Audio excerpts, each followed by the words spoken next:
Oh, hi! Welcome to Basic Folk, where we have honest conversations with folk musicians. I'm your host, Cindy Howes. It's a pleasure to have you here today listening to this podcast, which is about folk music and emotions. We don't really talk about how it's about emotions, but it is. It's about feelings and emotions. And today's guest also is about knowledge.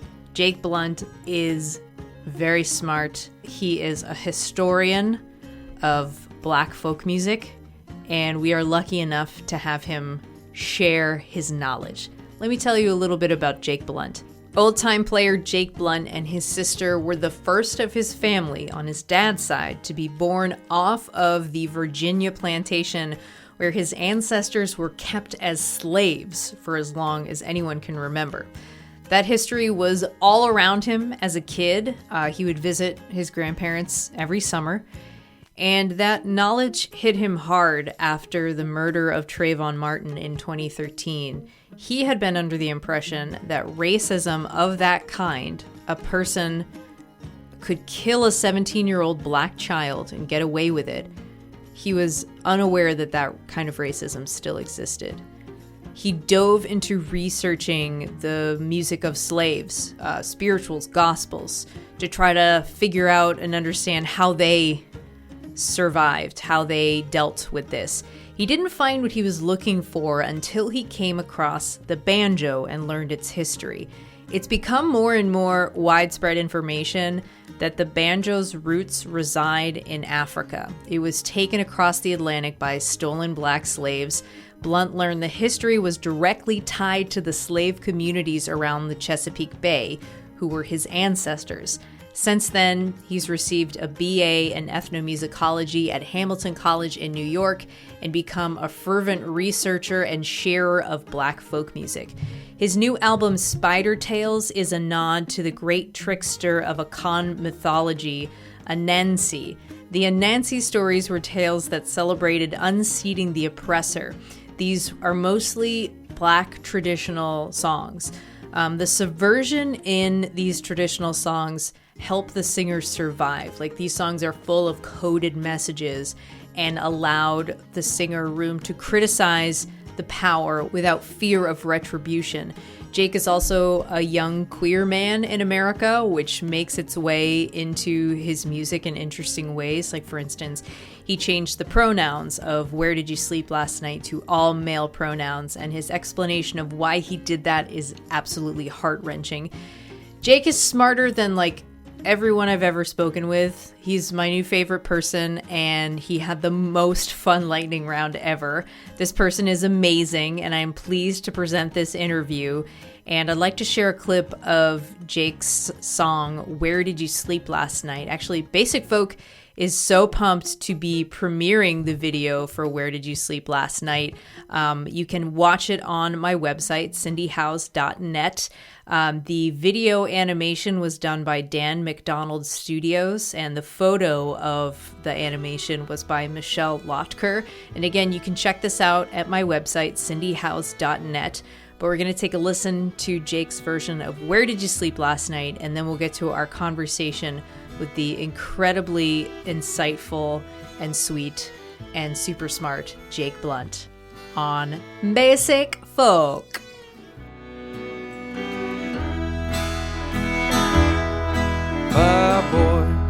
My boy, don't lie to me.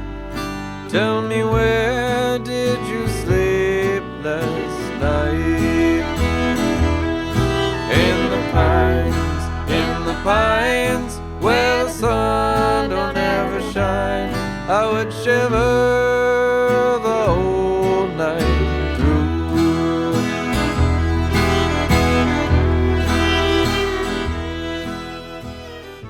All right, Jake, thanks so much for talking today. Yeah, thanks for having me. So your family's roots lay in Smithfield, Virginia, is that correct? It is indeed. Yeah, so I read that your sister and you are the first generation on your dad's side to be born off of the plantation where your relatives were kept as slaves. Yes, indeed. Back in the day, obviously there were quite a few different plantations in that area of Smithfield. It's still a big farming community now, but our ancestors were kept on those various plantations back in the day. How is that history approached when you were growing up? Well, it's very kind of every day there. I think it is kind of a profound thing and a painful thing in some ways, but at the same time, I definitely remember driving around town with my grandfather and him pointing to trees in different fields and saying, there's this one particular tree where he'd point to it and go, that's the tree your great-great-great-granddaddy would sit under when he exercised his master's horses. There were these like very, very tangible attachments to that history laid out across the town. And I think it did make a very big difference in the way that we saw things. We grew up in Washington, D.C. My dad and his brothers all moved out of Smithfield and started families in other places. But we went back often, and that history was always present and always strong. And I think my sister and I both grew up to become sort of scholars of African American history, partially because we grew up so close to it. How would you process that information as a kid? Before a certain age, I don't think that I grasped why it was that important. You know, it was one of those things where the adults talked about it. As a kid, you kind of got that it was important, but maybe didn't understand personally how you were supposed to approach it or what it was supposed to mean to you. And I think when I got to late in high school and early in college, I started to really feel attached to my grandparents and to that family history and to spend a lot of time thinking about it.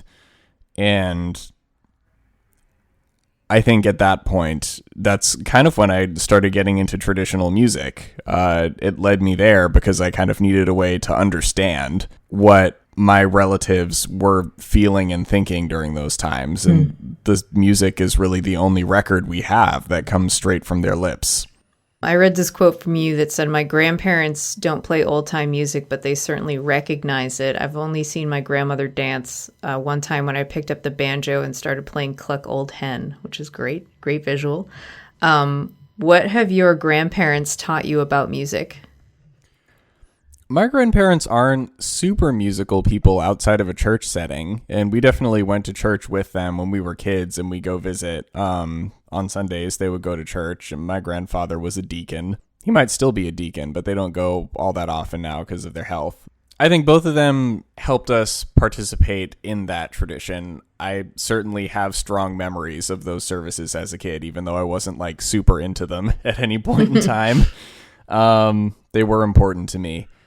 And they both sing and know songs. It's not something that they necessarily do while they're walking around the house or anything, but I had actually a really exciting experience recently where for the first time I went to their house and went and visited them and played music, which I normally do when I go see them. But this is the first time either of them had recognized a song.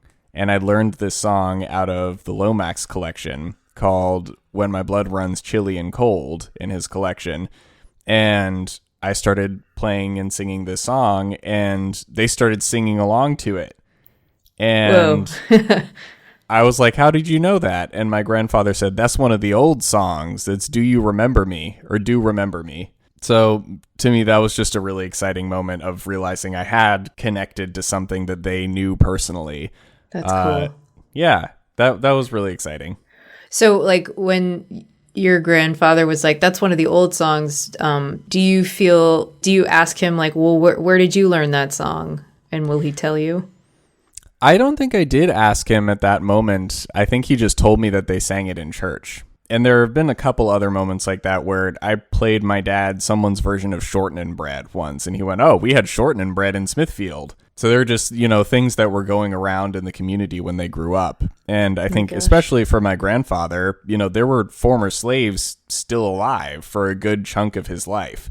So these old songs that now feel very far removed, despite the fact that, it really is that close in the family history, that was something he grew up in very close proximity to. Wow. You grew up in Washington, D.C., and your parents seem awesome. Your mom was an award-winning journalist on TV. Is she now a teacher? She is kind of just a general hustler these days. Yeah. She has a lot of different irons in the fire. But she does a lot of kind of communications training work, or she did a lot of communications training work, but she does a lot of panel moderating and event planning for people. Yeah, and your dad also is in like the media world. He's a celebrated author and TV director. And I'm wondering like what kind of parents they were and if you can set the scene for what your house was like growing up. Well, it's pretty funny. I think we had sort of the inverse of the typical parenting setup when we were young, in that our mom, being a correspondent, traveled all the time. So she'd call us one day and be like, "Oh, I have to go to Pennsylvania for a week. See you in a week." She just had like a bag packed in the back of her car all the time, which is funny that now I've turned into that. And my dad, because he was working in the control room at NBC, he was home all the time. So he, was able to structure his breaks so he could take us to and from school, and, he'd pack our lunches and keep the house under control when our mom was gone. It was pretty funny. I don't think I knew how odd so many of the things we did were when I was growing up, and now I'm an adult. I'm just like, shh, that was weird. Like every night we'd watch 3 different evening newscasts, and our parents would just like pick apart what was wrong with each one. And then we got old enough that we would join in. So now we're all like immune to fake news now. It was a good training to have during childhood. And I find myself wishing that more people had access to that kind of in-house knowledge that they were able to share with us. But it was just fun stuff like that. Politics around the dinner table all the time. We were made to feel very involved in the world around us and in the city around us. And I think that was a great way to grow up.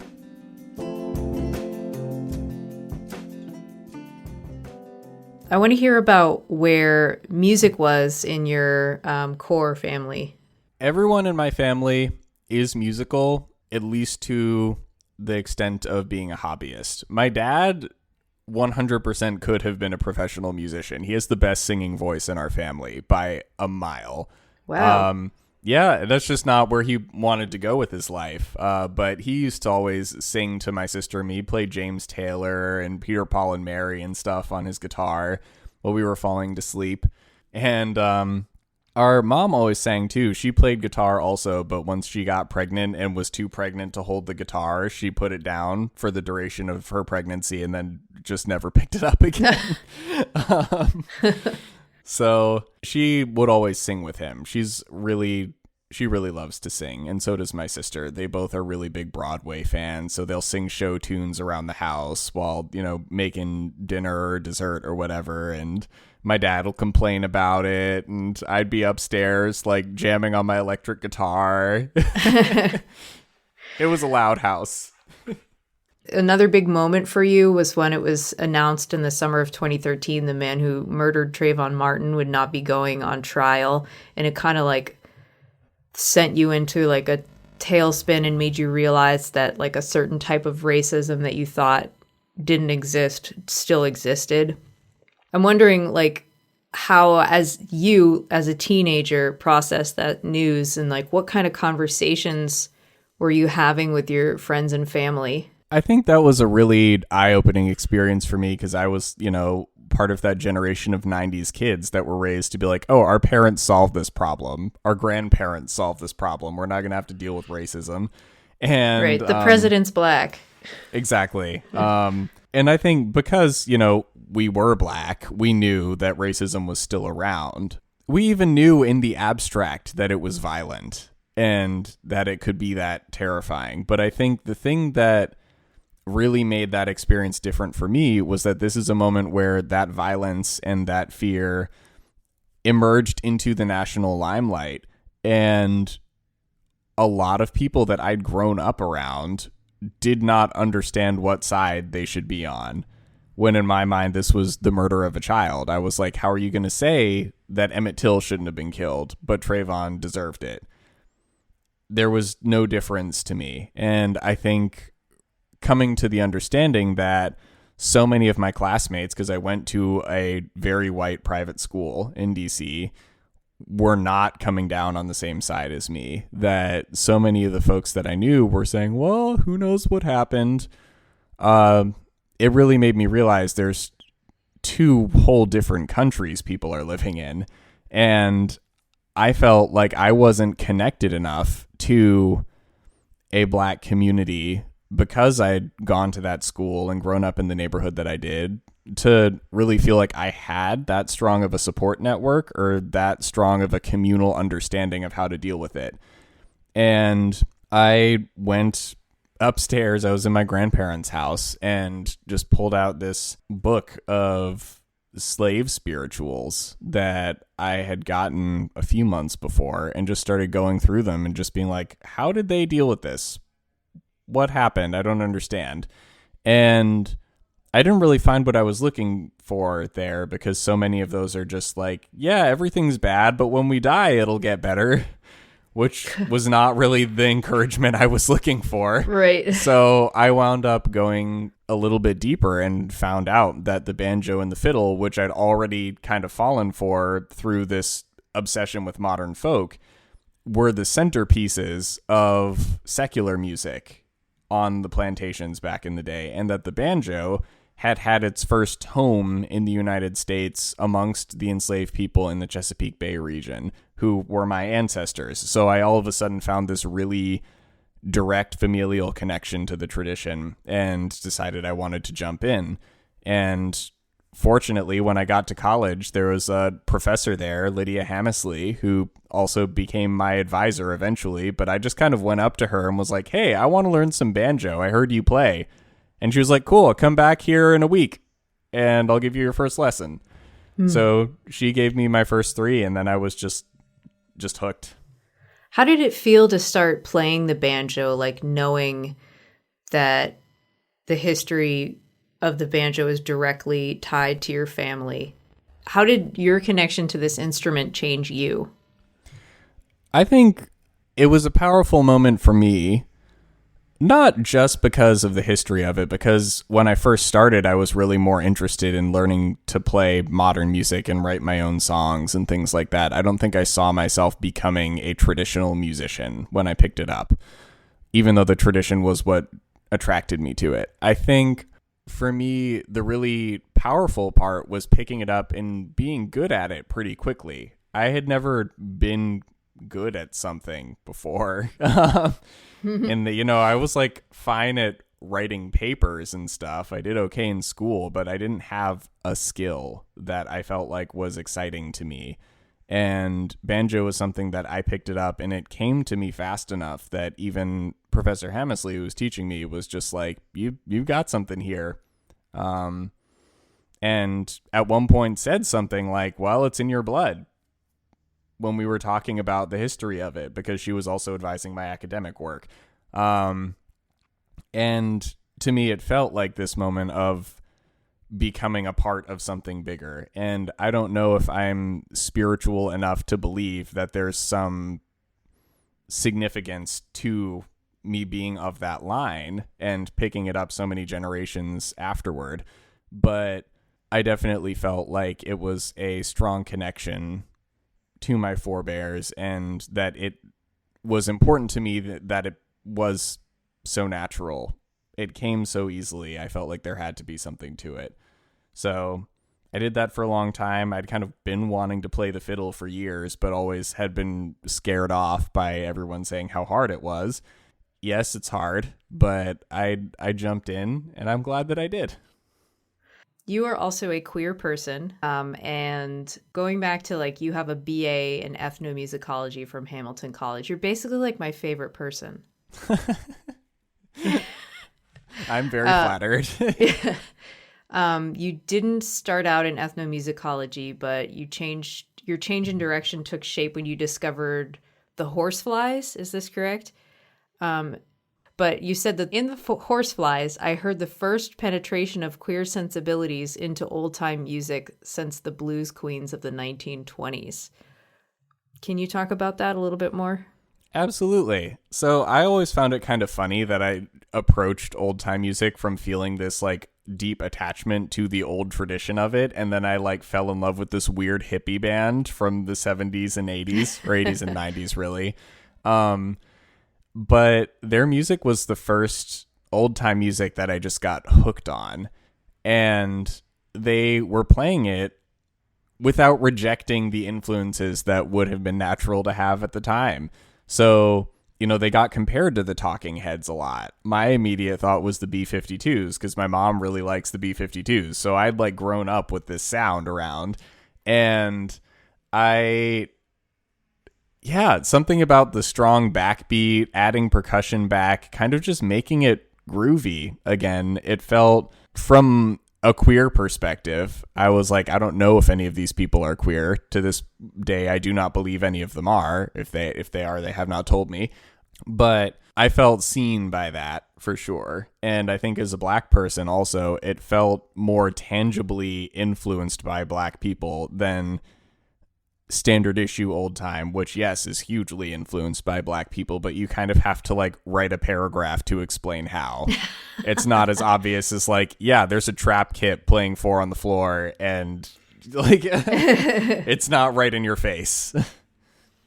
You were talking about your research that's gone into the music that you perform, and because there's so many different genres in a lot of these songs that you perform, I don't know if you coined this term, but you use this term genre queer, which makes me wonder, okay, so you say that the idea is meant to describe a style of art that weaves or blends together many other styles within it. It's fluid, which makes me wonder, how does being queer make you a better musician or a better researcher? Well, I did not coin that term. I'm not sure who did. I've just kind of been hearing it around for a while now. And for me, I think one thing that queerness gives people is maybe an improved ability to question categories as a concept. And when you're working in a field like traditional music, the genres that we have today, you know, come out of this really artificial separation that was made between race music and hillbilly music back in the earliest days of the recording industry, right? The genre boxes that we still fit ourselves into were created for racist purposes, to divide these musical traditions by who was playing the music and who they were seen to be playing it for.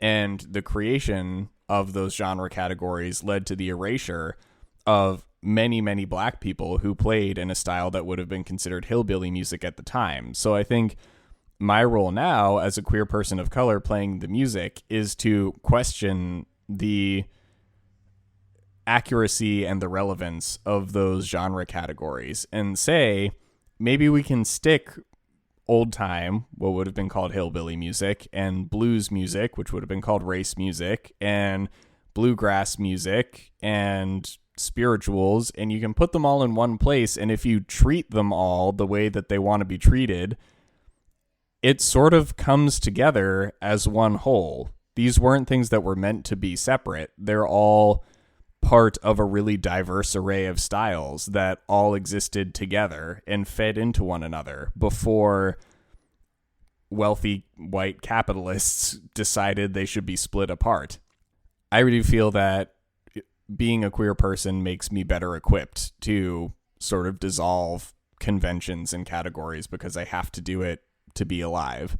And I think it's telling that that was executed so successfully with this latest album. I mean, I think it was successful, but all the other musicians on the album, except when Jeff and Judy, the producers, have their brief cameo, everyone in the band is queer. It's a gender balanced band despite having 5 people in it. I didn't even do that on purpose. I just kind of put my ideal band together, and then a couple months later realized that I'd put together an all queer old time band.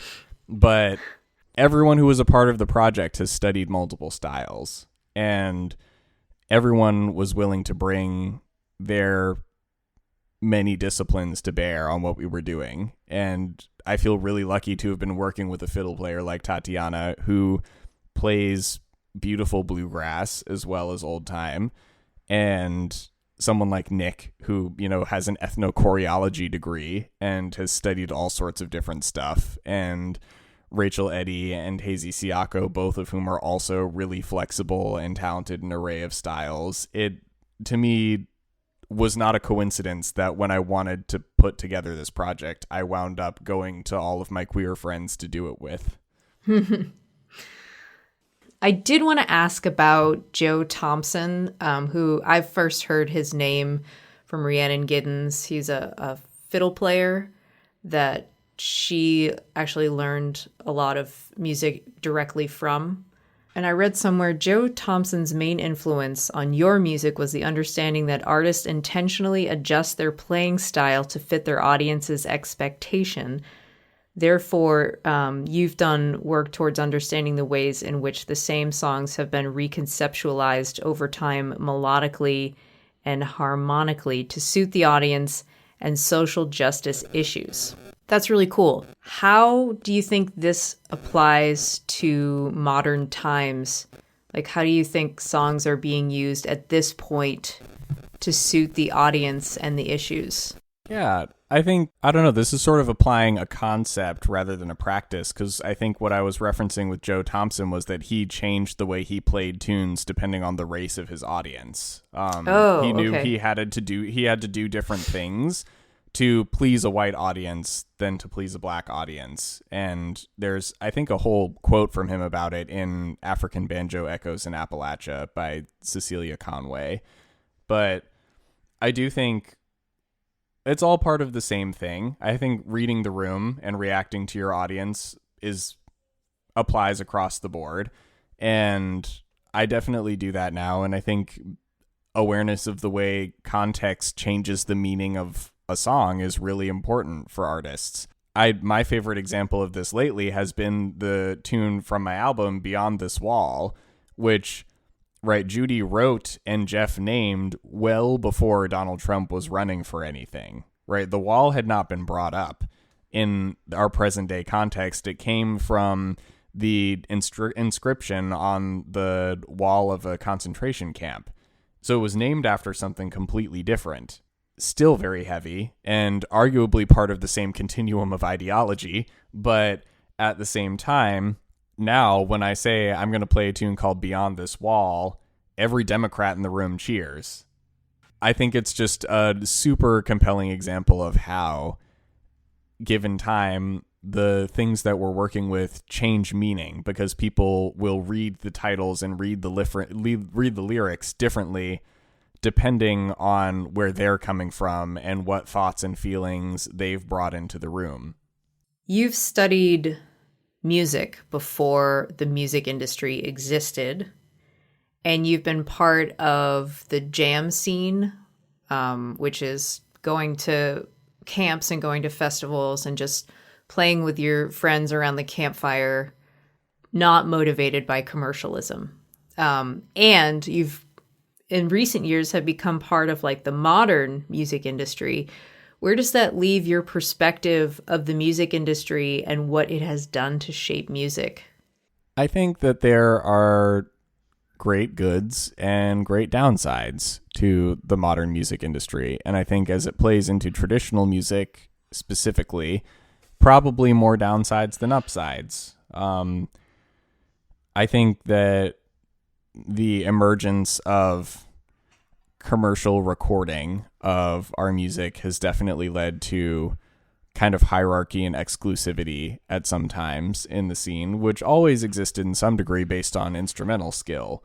But I do see that as something that is influenced by commercial success. And I think that that's not something I necessarily appreciate. I also am definitely aware of the ways in which, different music licensing groups have not always been understanding of the unique role that traditional music plays. I saw a really exciting and long time coming confrontation between an older old-time musician and someone who worked for, I forget what the category for these organizations are, but it was either ASCAP or BMI or one of those things, a music licensing group that enforces copyright basically and collects royalties for artists. And this old time musician said, we've had this jam in this location for such and such amount of time, and all of a sudden they got a cease and desist letter from one of these organizations saying that they had to pay thousands of dollars every year to be able to host live music here because they couldn't guarantee that all of it was public domain. Now, it's old time music, so it is all public domain. Wow. But this dude kind of clapped back at her by saying, we believe music has value and music should be paid for. And she kind of said, but your organization has no role in making the music. It isn't paying the people who made the music. We're creating the music. We should have the right to decide whether we get to do that or not. Wow. And it was just a complete stonewall on his side of just not being willing to grasp that this was something that existed outside of the purview of what his organization did. And I found that fascinating to witness. And I think that is something that's really devastating a lot of small venues. There are a lot of places that used to host live music that are closing down concert series because they get bullied by people who claim to be working on behalf of musicians. I only speak for myself, but I don't want to make my living by extorting small venues that exist to help me. I will make a lot more by going and playing in their concert series than by extracting small pennies from, in my case, ASCAP. I'm an ASCAP artist, and they stick up for me when I need it. But at the same time, it would be really great to have a little bit more say in the way that this capitalist industry represents our interest. I don't know that the template that applies to commercial music applies to traditional music, and I think we're going to have to figure that out as more and more things go digital right now. This is the reset button music industry. Seriously, who knows what's going to happen? So your latest album, you've mentioned Spider Tales. It's the title is a nod to the great trickster Anansi. The Anansi stories were tales that celebrated unseating the oppressor. These are mostly, not all, these are mostly Black traditional songs. And the subversion in these traditional songs help the singers survive. Like, these songs are full of coded messages that allowed them the room to criticize without fear of retribution, which is very interesting. What kind of coded messages did you see in these songs? And like, what was the evolution of your discovery of this mostly lost history? I think some of the songs on the record have super clear, very concrete coded messages, like, say, Move Daniel, where this was a song that was created by enslaved Gullah Geechee people. For those who do not know, the Gullah Geechee people live in North Carolina, South Carolina, Georgia, and I believe some in Florida. And part of this tradition is this thing called the ring shout that is often pointed to as an example of a cultural form that comes direct from Africa. And one of the ring shout songs is called Move Daniel. I adapted it for this album. And essentially it was a way for members of this ensemble to direct another enslaved person to go get some meat from the master's smokehouse without running into any, patrols or guards or whatever along the way. So there are all these coded messages where they say, do this particular movement, because the ring shout is a movement practice as well as a musical practice. They will give directions ostensibly to the people participating in the ring shout, but Daniel would hear it wherever he was, and it would tell him what direction to go.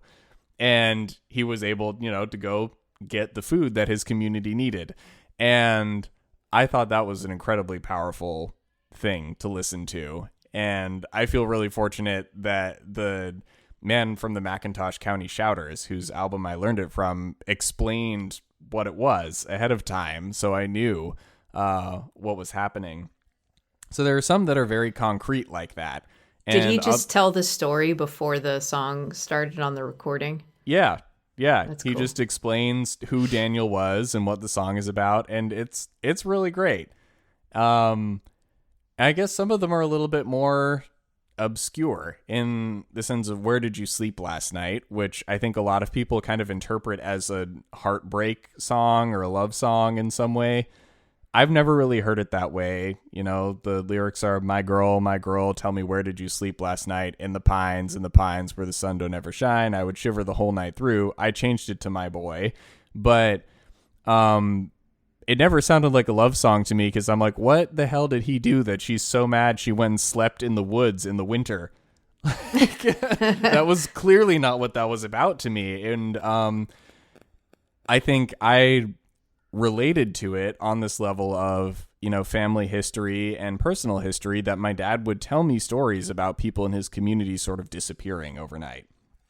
And I had always thought of lynchings as things that just were, you know, public events in the South that did happen, and people would, you know, go have a picnic and hang somebody. That was not always what happened. Sometimes people would just vanish and you'd kind of assume what had taken place. And I connected to that because, you know, I grew up as a queer person of color who was involved in activism through certain, you know, nonprofit organizations and just organizing with other youth leaders. And it seemed like every month for a while, someone I knew or someone that I was 1 degree separated from would disappear, would die, would get incarcerated, would become homeless, and we'd lose touch. And I interpreted this song as a different way of talking about that these are people who are just kind of going away, fading out of our lives. That, you know, he's checking in on somebody and saying, where did you go? What, you know, where did you sleep last night? Not in the sense of like, who did you sleep with, but where are you going? Are you okay? And the answer is a resounding no. So I've always felt that song pretty strongly. And some of my analysis of those hidden messages just came through my understanding, and some of it came through reading more and more about the significance of spirituals, like The Angels Done Bowed Down, which is also on the record, and is a plea for God to cleanse the earth through fire, blow out the sun, turn the moon into blood, and, you know, purge the sinners, which is a fairly fire and brimstone standard Christian thing to talk about.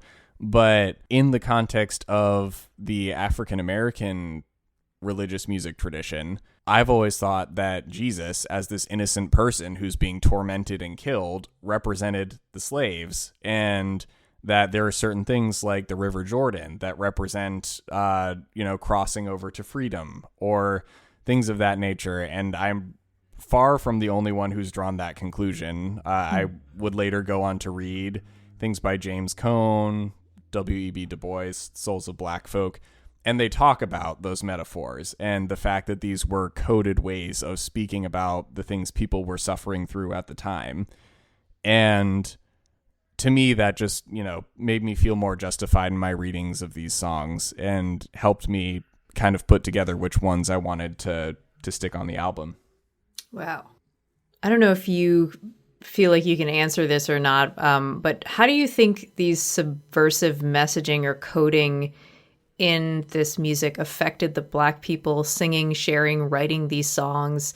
How do you think that not being able to speak their minds like continues to affect like their ancestors? Like, did you feel that in your family, like things were coded and subversive? I think sometimes. I don't think that's as much true now because people are able to speak very directly and loudly about it. And I think you can see that even within Spider Tales, because there's a range of time that these recordings were made in. And early on, you might have the angels done bowed down, which is this spiritual saying, I want God to cleanse the earth and save us. However many years later, you have Mad Mama's Blues that I also recorded. It's the last track on the album, and it's this black woman from the 1920s saying, I want to set the world on fire. I'm a devil in disguise, got murder in my eyes, right? There's this very strong shift toward like, I'm pissed off and you got to deal with it. That I think is definitely the side of things that I grew up on. I do think that there are folks my grandparents' age. My grandparents don't like to talk about a lot of stuff that happened back in the day, partially because it's just painful and traumatic, I think, but also because I think there's an ingrained thing about like not talking too much about it or not saying the wrong thing. Yeah, I think it's still present, and I do think that one of the reasons the musical traditions within the Black community have been so strong is that it was the only way people could honestly express themselves to each other without being afraid.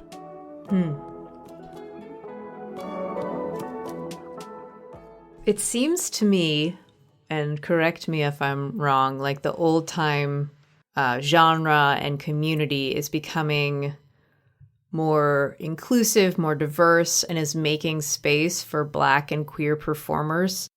What do you make of this? What more do you think could be done?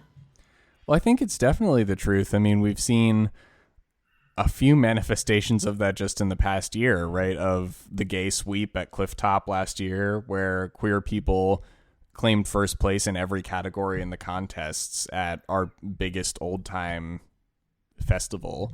I think that's Clifftop. It's like a hippie old time jam. Yes, Hang in the Woods, and there are contests, and the contests there are sort of like the taste making event of the year for old time. A lot music. of Birkenstocks. Yes. Those what are those like Chelsea boots that are like brown? Oh, what are those called? Bluntstones. A lot of Bluntstones. Maybe a lot of Keens. Yeah. Some Tivas. There's a Tiva crowd. Right, and the other one is the Chaco. Probably a lot of Chacos. Yes, totally. Yes. Okay. Just setting the scene for those who don't know. Indeed. The footwear you find. Yes. And it's a really fun gathering, but the contests are sort of like this big event where, you know, a lot of the big names come to compete, and the people who win get hired at all sorts of camps and stuff and really get on the instructor circuit. And it can be a big boost if you're a performer as well. And this past year, every single category had a queer person in first place. Some of them are whole bands, and not everyone in the band was queer, but in every category, a queer person came in first. In both the solo contests, those were people of color. One was me, the other was Nkosi Fields. And that felt like a really big moment for sure. There was even a plan to have the first annual queer and trans old time music gathering this spring, which got canceled like everything else this spring and will now happen next spring.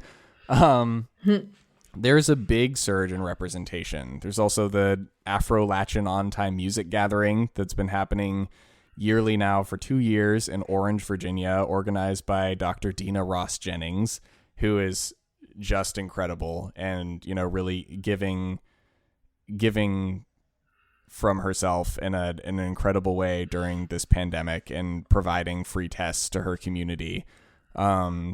She's really amazing. And she's put this thing together that this past year was my first year there. And Rhiannon Giddens made like a surprise appearance. She told me, like me and one other person, she was coming and was like, but don't tell Dina.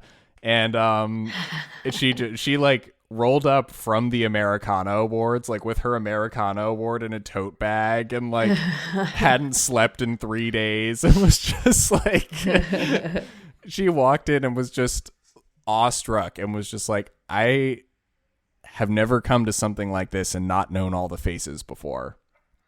Wow. That there were enough Black people there that she didn't already know all of them was so powerful. And to hear her say that, because she's the one who brought so many of us into the fold, was just really, really powerful for me. And I think a clear sign of how far we've come just, you know, in the 13 years since the Chocolate Drops, you know, rose to fame. And I really do credit them with starting that wave. And there's a lot of overlap between the Black old-time music and queer old-time music contingents. So those things definitely do go together to some extent. And I think there's more to be done everywhere. I think that right now the old-time community is having a lot of important conversations about whether and how we should be engaging with the Black Lives Matter movement, because Black people were such an important part of creating this genre, of whether banjo builders need to be, helping out, for instance, the Black Banjo Reclamation Project led by Hannah Mary.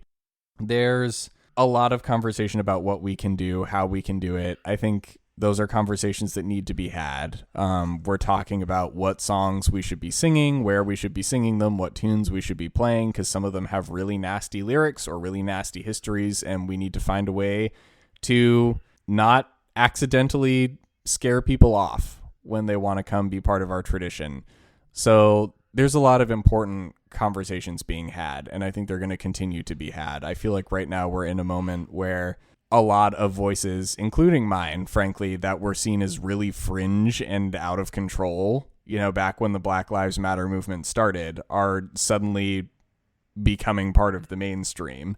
And people who maybe were not willing to hear what I and many of my co-conspirators had to say about like tunes that come out of the blackface minstrel tradition, or, tunes about Confederates or whatever you have. People are starting to listen to that. People are starting to listen to the idea that maybe white banjo players do owe some kind of debt to Black people, especially if they make money using their banjo, and that there's a way they should be trying to repay that. So I think we're seeing a period of rapid and intense growth. We will see how it all pans out. I'm really interested in how these last couple weeks are going to shape the coming years. One more question, really looking for some advice here.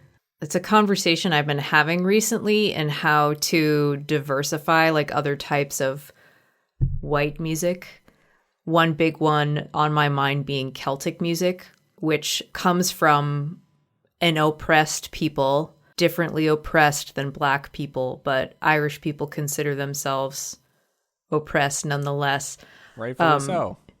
In 2020, do you have any thoughts or advice on how to make a genre like Celtic music more inclusive?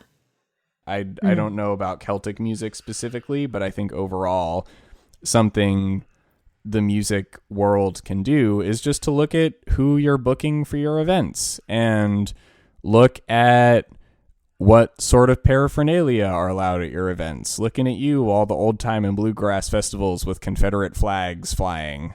Take a cue from NASCAR. Never thought I'd say it, but I know. And I think we need to be honest about how much our communities are slanted right now to make white people feel comfortable and make other people not. I think a big part of that for old time is going to be having more events in urban settings. Not to say there aren't plenty of Black people in the country, but I think a lot of Black people in the country maybe don't look upon gatherings of just white people playing fiddles and banjos as a place that they would be welcomed. I know a lot of my friends from the city, when they hear about me going to some festival in the woods in West Virginia, are like, okay, don't blame us if you die. I think we structure a lot of things in a way that might not be designed to exclude people, but excludes people nonetheless. And I think that in every genre, people can be thinking about how to diversify lineups, how to choose geographic locations that are financially and just on a comfort and safety level more accessible to different kinds of people. There are a lot of conversations that we can be having about that. All right. We do this very fun thing that you're going to love called the lightning round. Okay. All right. Here we go. What is the first song you learned on the guitar? Iron Man by Black Sabbath. What is your karaoke song? Oh man, I haven't been to karaoke since I was 8. Is it Private Idaho by the B-52s? I mean, I would do that. I would turn up. Favorite radio station as a kid? DC 101. What kind of station was that? It was like really angsty rock music. Nice, of course. Yeah. For the Nine Inch Nails fan. Yeah. Or like Seether and Puddle of Mud. Like that level. Oh. Oh yeah, you were a teen in an unfortunate time. It's true. Dogs or cats or something else? Dogs. What is your coffee order? A London Fog. What's that? So I don't like coffee. It's like sort of like a chai latte, but with Earl Grey instead of chai. That sounds gross. It's so good. It's just like Earl Grey, steamed milk, some sugar. It's delicious. Wow. You. What's your favorite U.S. city? Ooh. Providence, Rhode Island. First album you bought with your own money? City of Evil by Avenged Sevenfold. Ugh. That's terrible. First concert? Heart, Journey, and Cheap Trick. Ugh. Okay. Interesting. Who took you? My sister. Thanks, Julia. What's the last book you read? King of Scars by Lee Bardugo. What is your dream collaboration? Hattari. Say that one more. Hattari. The Icelandic Eurovision contestant from last year. Like a reality TV? They're beyond that. It's a spectacle. You should look them up. Okay. I will. Flying or invisibility? Flying. Star Trek or Star Wars? Star Wars. Lord of the Rings or Narnia? Lord of the Rings over everything except N.K. Jemisin. Wow. All right. Okay. And for the win, where is the most beautiful place you've ever visited? Vava'u in the Kingdom of Tonga. Oh yeah, I read that you taught square dance to some children there. Yes, indeed. What made it so beautiful? Well, I traveled there on a sailboat, and I think, oh man, it was just a really idyllic place. Beautiful, kind of small towns, and whales everywhere. It's known for its whale watching, so we were just out sailing, and we'd see, pods of sperm whales, and yeah. I don't even know how to put it into words. There were very beautiful giant spiders hanging in all the plants. They're just called Tongan giant spiders. They don't even have a scientific name except the Latin name. So the Tongan giant spiders were a very pretty kind of golden orb weaver looking thing. And I don't even like spiders, but it really added to the vibe. The truth comes out. You don't like spiders.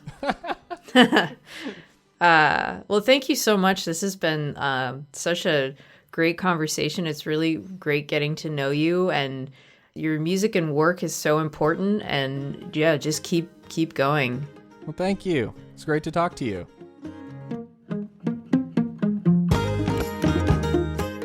Basic Folk is produced by Adam Corey and Laura McCarthy, with Laura taking the reins this week. Lindsay Myers is our business manager and best friend. Alex Stanton of the band Townspeople does our music. Basic Folk is so happy to be on American Songwriters Podcast Network. You can find show notes, more information, and also the video for Jake's new song, Where Did You Sleep Last Night, at cindyhouse.net. We're happy to be premiering that music video. And thanks for listening all the way to the end. So fun. So fun of you to do that. And please rate and review, subscribe, and tell your mom and your dad and your brother and your sister about Basic Folk. Okay, thanks. See you later. Bye.